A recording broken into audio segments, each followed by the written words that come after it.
I think so many of us sit on the sidelines at times of either being a friend or an ally for fear of saying the wrong thing or not asking the right question.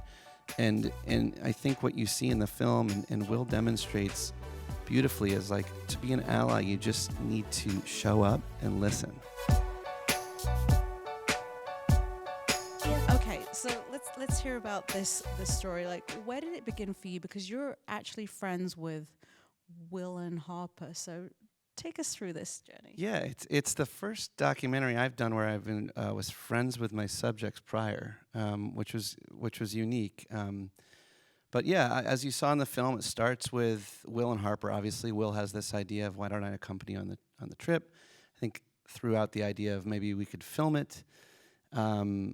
Harper, I've been doing a lot of Q&As with both of them, so now I'm thinking of all the things they usually say. But Harper said no, as Will expected her to. And they talked more and more over a few months. And in that time, Will talked to his partner at his company, Gloria Sanchez, a woman named Jessica Elbaum, who's a producer on this film. And she said, "Oh, that's a fantastic idea for a doc, but we don't make docs." So she talked to her husband over dinner that night, who was a guy named Rafi Marmor, who is one of my oldest friends and who has produced all of we've made 7 documentaries together. So the combination of it being so sort of familial, and then of course I had a relationship with Will. I've known him for 8 years. He produced my first narrative feature called Barb and Star Go to Vista Del Mar, which Kristen Wiig, thank you, Kristen Wiig wrote and starred in. And I knew Harper for about 4 years, so I met Harper through Kristen Wiig as well. So yeah, it started there, but then then we had quite a few early meetings about what this film looks like, how do we make it, but it wasn't that long. It was probably about maybe 4 or 5 months later we were on the road crossing the country. Well, talk about that, because you're also going on this road trip. What part of this do you plan as far as the storytelling, especially not knowing like all the stuff that's going to happen? Like, take us through that part. Yeah, I think that was early process was, I think when I first came on board, Will and Harper were talking about like, well, what is this thing? And I think they actually had written down some fun bits, for back comedic kind of ideas and maybe things that they could do along the way. And I think early on, I sort of encouraged them, and all of us came to the same conclusion, like, let's not do that. It's a documentary. Let's just, I started to hear them having conversations. And I was like, I think the film is this, the two of you conversing and going out, and of course not having anything pre-planned at all. That said, you need to have some sense of what, both technically what we're doing, as in where are we going. So I tasked Harper with, this is your expertise. She's done this hundreds of times. So sort of said, hey, let us know where you want to go. She had a few spots she wanted to make sure we hit. I think Will only had one. He wanted to go to Washington, D.C. I still don't know why. We got there, by the way, and all we wound up doing is they went to the International Spy Museum. We can talk about all the things that we cut out of the film, but one of the highlights was, I remember I lost Will for about 20 minutes in the International Spy Museum, and I could hear him over my Comtex, my headphones, saying, "Come and find me." And I literally couldn't find him, so I'm wandering around the museum with our cameras trying to find him, and I look up, and he had crawled up into a giant air duct like a spy. So anyway, that got cut, along with a lot of other things from the movie. But so she planned out lots of spots. Obviously wanted to hit Iowa City, where she's from. Wanted to go to her house in Trona, which she did not reveal too much to me about, other than she said she thought it would be meaningful. And a few spots along the way they both wanted to go. They wanted to go to an NBA game because they used to do that all the time prior to her transition. And so that was the mapping kind of out of where we were going. And then I put together my crew, and that's its own process, and trying to keeping it as small as possible so that we were nimble. So they had an idea and wanted to go run off and do something and pull off on a random exit, we could do that. But I also wanted to keep it incredibly intimate, because the whole way this film worked, in my opinion, was to keep it as safe a space as possible for both of them. But yeah, there was so much kind of planning in. My fear, like from a filmmaking perspective, there was lots, but I I was a little kind of wondering what if there was going to be enough narrative thrust, as you might call it, like, because I think you probably felt it watching the film tonight, but you do get a sense, I think, fairly quickly that they're going to be okay. Like, this is not the dramatic question is, are they going to go separate ways in their life? But I did also still feel like, oh, I don't know what that relationship is going to look like at the end of this.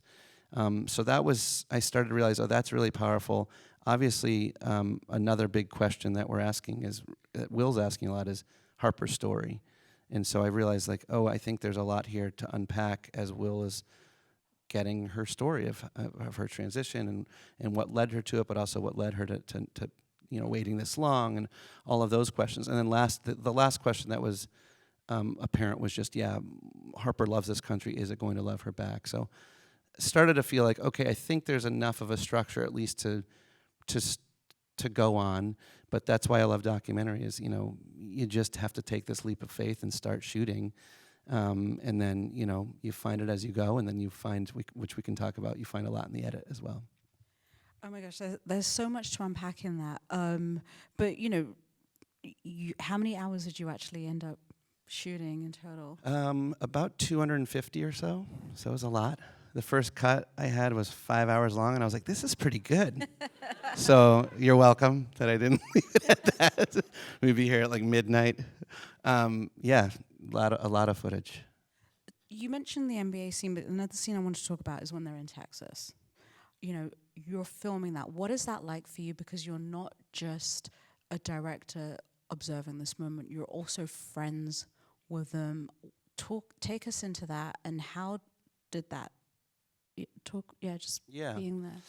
Yeah, it's funny. I think that we all got lulled into a little bit of a false sense of security and safety because we had just come off of that beautiful scene in Oklahoma in that bar where I think I walked in, and we can talk about that separately, but I walked in and said, oh, I don't know that this is going to go well. And of course it subverted my expectations in a beautiful way. So then by the time we got to the Texas steakhouse, and Will was going to try to eat a 72-ounce steak in under an hour, I think, my memory going into that scene was this is just going to be a fun, light, sort of fluffy, comedic moment of Will trying to eat a steak. And he did, as you saw in the film, he packed a Sherlock Holmes costume. In his defense, I did try to get this in the film, but didn't do it. That is something they both did a lot. So if you're wondering why did he pack a Sherlock Holmes costume, they used to love to go to parties together for over the last 30 years and both show up in crazy costumes. And these are not costume parties. So it's usually just a fun gift that they would give each other. So Will decided that was the night he was going to put that on and have fun. And I think you can see in that scene that Will, it's sort of a double-edged sword by having Will with you. On some level, he provides this great buffer, right?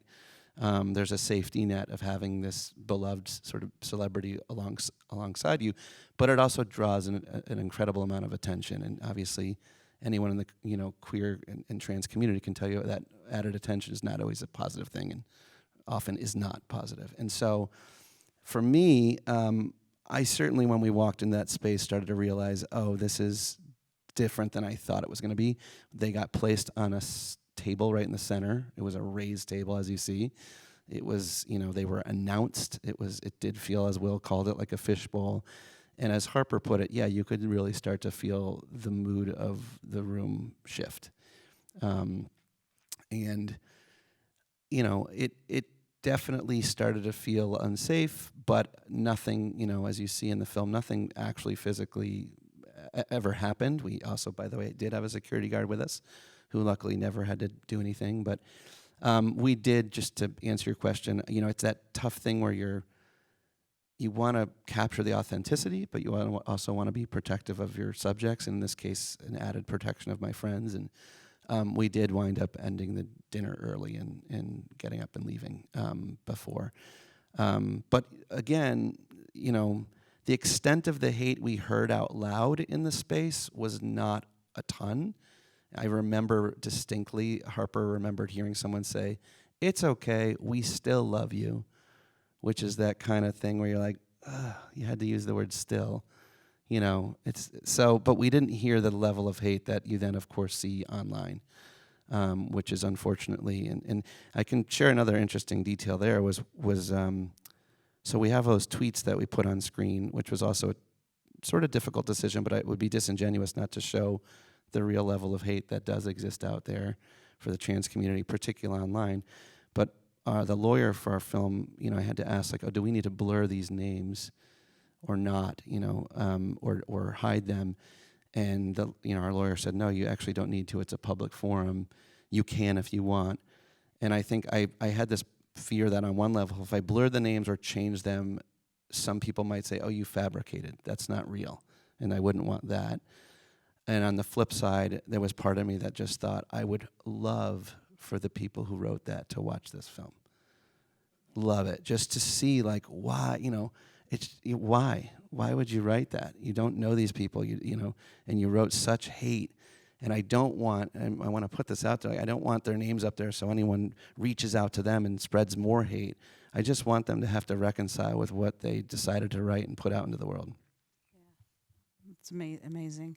We're talking about the edit, you know, I mean, you do such an incredible job with like the humor, but also, you know, capturing the questions that Will has for Harper and telling Harper's story. Like, what was the challenge of trimming down, like, you know, the 200 plus hours down to 5 hours, down to, like, you know, under 2 hours, and just being able to, like, tell this tight-knit story but get those points across? Yeah.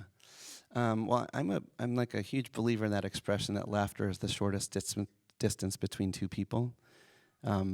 I think that's very true of obviously Will and Harper. Like, that is, comedy is their love language. You can see it on screen. And but I also wanted to make sure that, like, I honored their love language and how I presented their relationship, but I also felt like it can be a way to bridge the gap with audiences. It's just like Will, I think, is a really easy on-ramp into this story and into this subject matter that some of his fans may not think they want to engage in or engage in this dialogue. I thought, you know, it's got to be funny. You know, I love comedy. I work in comedy. And I knew it was really important for both of them to be, you know, for the film to be funny. So it definitely would be disingenuous if the film itself wasn't funny to who they are. But at the same time, like you said, with 250 hours of footage, it was challenging. And I think the breakthrough for me was, and this is a good lesson for anything, especially when you work in comedy, I just let go of the comedy completely while I was working with my amazing editor, Monique Zawitowski. And we just started to lay out, oh, let's just put together all of the kind of more emotional, dramatic moments of the film, the moments of challenge, of growth. And in doing so, it's sort of, you then can more simply see the sort of the structure and the arc of the film, knowing in the back of my mind that there was so much comedy constantly that I could kind of feather it back in the right way. But, you know, tone to me is everything as a director, and so that was the hardest part of the whole film, was just threading the right, you know, needle for what that rhythm is. And a lot of it, honestly, is trying to follow the rhythm of, I think, both how Will and Harper have these conversations, but how a lot of us do. Like, you might start with a joke, and you awkwardly find your way into the more difficult conversation, and then you get more and more open and more vulnerable. And then when it maybe gets a little too deep, you pull back up to a joke. And so that was kind of the rhythm that I was trying to emulate and ride throughout the film. The one scene I have to ask you about is the karaoke scene. I think we were just talking about it outside. Like, talk about capturing that and just being there. Yeah, I mean, that was like, again, one of these, we're in this tiny bar outside of Peoria, Illinois, called the Basket Case. Please visit it if you're in the area. But it just was a beautiful, I mean, Dana Garber, the woman that they met with, I think she had so many profound thoughts and statements about how she realized that she was changing her voice for everyone else but her, you know, and how she said the line, I think it's one of the most profound ones in the film, that a lot of transitioning is learning to love yourself. And I think that's a lot of just growing in life for anyone, is learning how to love yourself.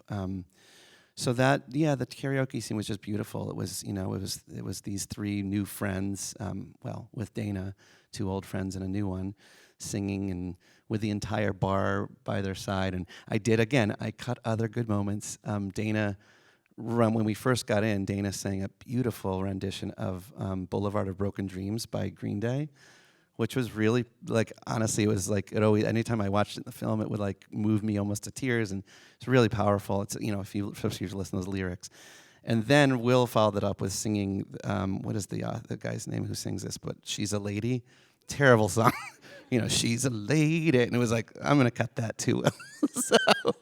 But yeah, it was just, I think you can see the film is, in that moment, you can just, when I was working with my composer, Nathan Halpern, the metaphor I kept talking about was like, we start the film with this beautiful theme musically that is like to me, it was like a little flower growing out of maybe the concrete or the dirt. That was the story, and that was certainly Harper. And as the story progressed, she's just opening up more and more and growing more and more and becoming more and more beautiful. And I think that's like a moment for me when you see her take the mic. She's never done that before. She's never sang karaoke. And you can just see she's coming more and more alive as the trip goes on. And that was just, again, as a filmmaker, wonderful, but as a friend, was really, really beautiful to witness. What did Harper teach you about yourself? I mean, so much. I think that her bravery and in being who she truly is, I think we all can relate to that. We all have certain parts of ourselves that we hide for fear of not being accepted, for fear of being made fun of, for being othered, for all sorts of reasons. And, she's really the whole reason this film exists. I mean, she just is. None of this happens without her taking that brave leap of writing that letter and listening to her inner voice and saying, I'm not living my authentic life. And, I think it's been such a joy as I've been taking the film out. By her opening up, and you see it in the film with Will, when she opens up, everyone else in the world feels safer to open up. And in doing so, we have so many more beautiful interactions, and we see each other, and we see each other's humanity. But it takes that bravery to take the first step. I mean, you see it with Will, too. I think, look, Will's never done anything really as himself like this. We know he's been in front of the cameras a lot, but he's always in character. Even when he goes on talk shows, if you go back, he usually comes out in character. And it's through her bravery and vulnerability that he starts to open up as well. So, that's one of many things she's taught me, but yeah. We love that. Okay. What was the pitch to Kristen Wiig to sing the end credits? Well, you saw it. It was a really awkward pitch with a lot of bad direction. A little bit of country, a little bit of jazz, whatever they gave her. No, she's been a friend for a while, and I called her because after they called her and asked her for that, she was like, did they really want me to do that? I was like, I think so. It would be great if you could. So I think I sent her an electric piano. I was like, will this help? But she did reveal that she played, she's very musical and she plays the ukulele. But yeah, it wasn't for months till I finished filming. She was kind of working on it. I started to help her out because she was a little stuck. And then I brought in a friend named Sean Douglas, who's just an incredible songwriter. Again, just a sort of random friend of a friend. And I said, hey, can you help us out? And so the three of us got in a room, and Sean really helped and put that thing together. And then I went and filmed it in her backyard, where at one point she was like, it'd be great if we got like a hair dryer to make my wind blow when I'm playing the sax. I was like, do you have a leaf blower? So I was in the backyard shooting her with a leaf blower, and that's what you saw in the end. But then the joy of the whole thing was, Will and Harper did not think it was ever going to happen. And they had seen the film. I showed it to them maybe 5 months after we finished the trip for the first time, which we can talk about. I was very nervous, but it went incredibly well, and they had virtually zero notes, which was such a relief. But I did then call them back about a month later and said, I need to show you the film again. I made some tweaks and secretly put the Kristen song in the end, and they were both in tears at the end, laughing, and then in tears at how moved they were by her song. So, Well, we're grateful for that original song. But yeah, talk about showing the film to Will and Harper for the first time and what that whole thing was like. Yeah, I mean, if anyone's out here, which I'm sure there are some documentary filmmakers, it's like that's the scariest part for me always. I mean, sometimes some doc films don't. The subjects aren't participants, which is a different thing. But everything I've ever made, my subjects have been kind of participants that I sort of want to honor them by their story.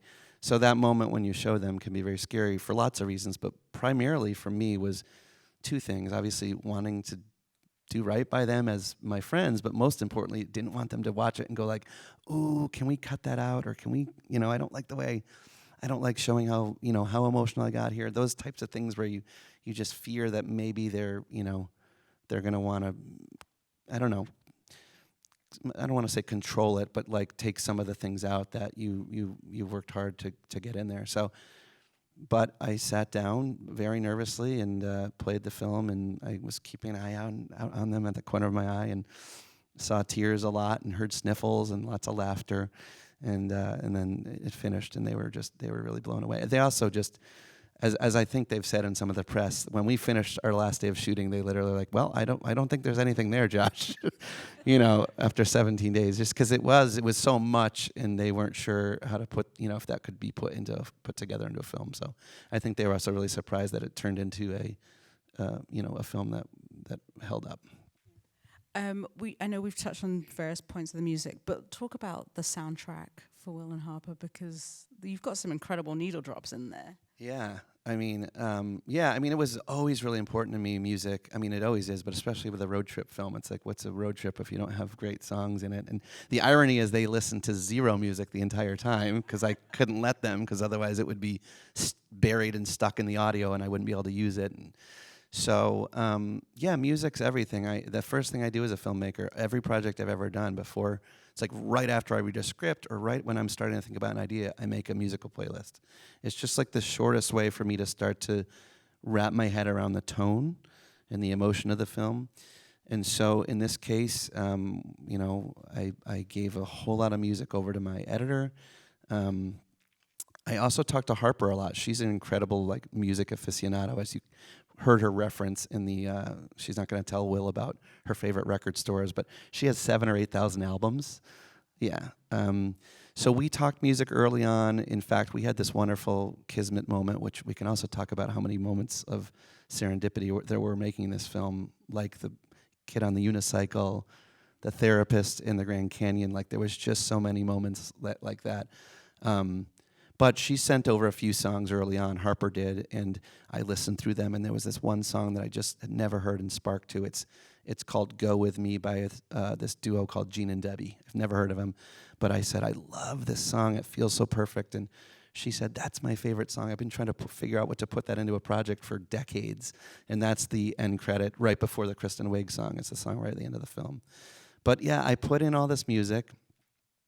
I think it's like 20-something needle drops. I should know the number. And usually, again, for all the filmmakers out there, you usually only get 50% of those songs. They don't clear. The artist doesn't approve it. And through the help of a music clearance woman named Joey Singer, who helped me, we got 100% of the songs, which was wild to me. That's never happened, including the song Bon Iver's Holocene, which was during the fireworks scene. I just had so many people say to me, get rid of that song. You'll never get it. Justin Vernon, Bon Iver, he never gives that song, ever. People have been trying for a decade. And I was like, can we just try? And so I wrote a letter, and we sent the film off, and sure enough, he wrote back saying the film is beautiful and please use the song. So amazing. So thank you, Justin, wherever you are. Yeah. Oh my gosh, you've got so many amazing stories, but we're coming to time, so I have to pick my last question very carefully. But I mean, Harper and Will's story is so inspiring, as we said at the beginning. And what is the message that you want people to take away from this?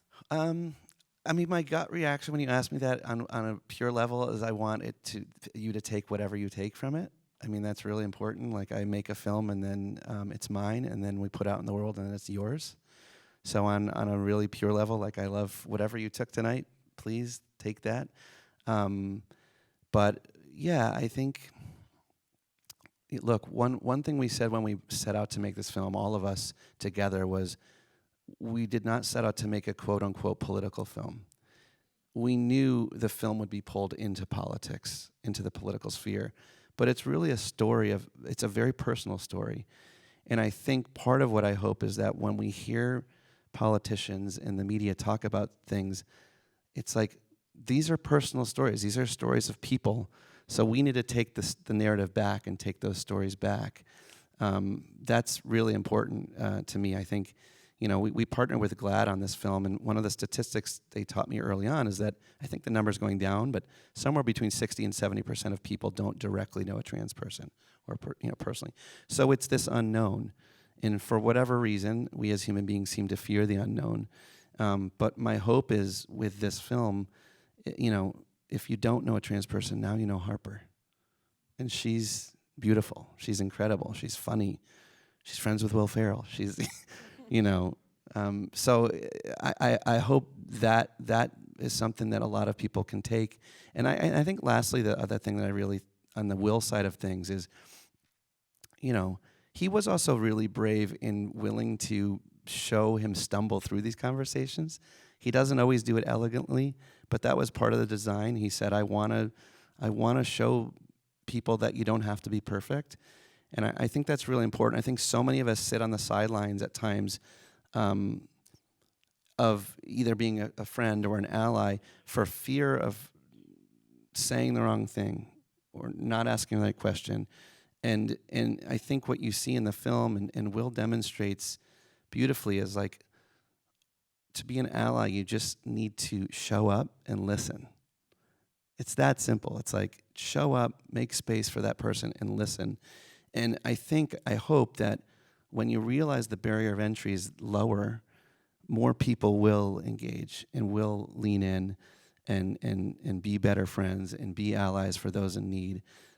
So anyway, that's a lot of things I hope you took from it, even though I started by saying, I hope you took whatever you took from it. But yeah, anyway, I also, before I forget, I want to thank you all for coming out tonight, especially because it's so special to see it on a big screen, for me to have your phones off and watch. It did come out on Netflix today, so I know you could have just stayed at home and watched it. Maybe you didn't know that. You're all like, shoot. But really, thank you for coming out on Friday night and braving traffic to see the film. I appreciate it. Thank you all. Thank you to Josh. And you're going to make the 20-minute short film with Will Ferrell in an international spy movie, right? Yes, we'll do that. Yes. But thank you for sharing Will and Harper's story and going on this road trip. Thank you to Netflix and to Film Independent and to everybody. Yes, Will and Harper's streaming on Netflix tonight. Tonight. Thank you, Jazz.